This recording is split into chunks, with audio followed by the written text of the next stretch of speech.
In this lesson, we will look at writing, updating, and presenting your resume.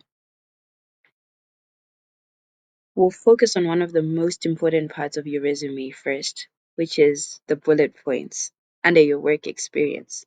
Most people simply describe what they were assigned to do, but what employers really want to see is what you achieved when you were doing what it is that you were assigned to do. Now, here's an example. Most people would write on their resume, assisted with marketing as one bullet point and end there. But a stronger example would be collaborated with the marketing team to launch a campaign that increased engagement by 45%. As you can see, this second bullet point, which is the strong example, is impactful and results oriented, making it a stronger bullet point. So don't just say what you did, show why it mattered by highlighting the results and the impact. A useful formula to use to make sure that you always have strong bullet points under your work experience is action verb plus task plus results. Right. You may also see it being called the STAR or CCAR method, but we'll just call it the action verb plus task plus result. This helps to make your accomplishments stand out. So, an example of using this formula, the action verb would be led, the task would be leading a team of 5 people to develop a mobile app, and the result would be developing a mobile app that reached 1,000 downloads in 3 weeks. And the final bullet point using our formula would be led a team of 5 to develop a mobile app that reached 1,000 plus downloads within 3 weeks. And that's a strong bullet point. And compared to something generic that someone would say, which is probably just led a team of 5 to develop a mobile app without adding any statistics or impact.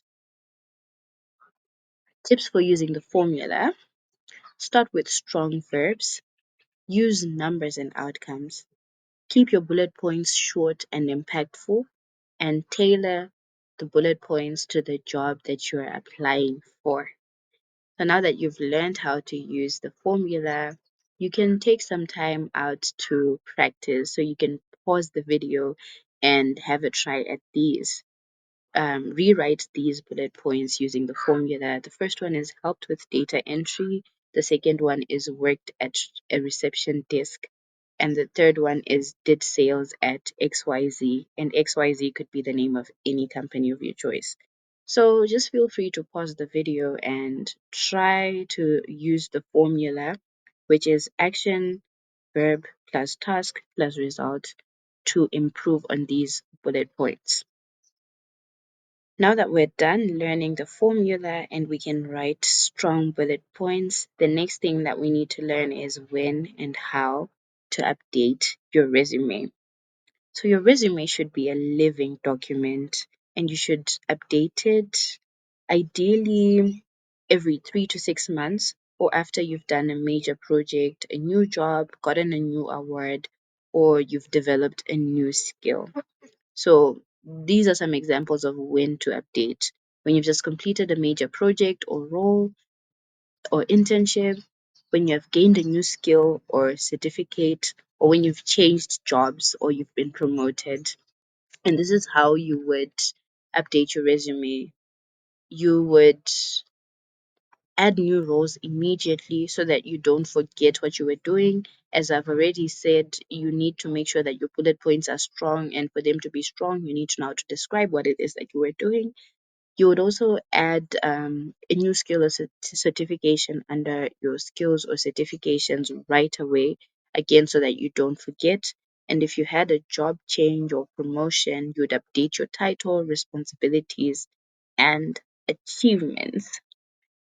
That brings us to the end of the lesson and the end of our course on resume writing.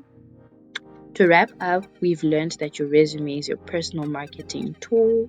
You now know how to structure it, you know how to tailor it to job descriptions, you know how to write strong bullet points, and how to keep your resume updated.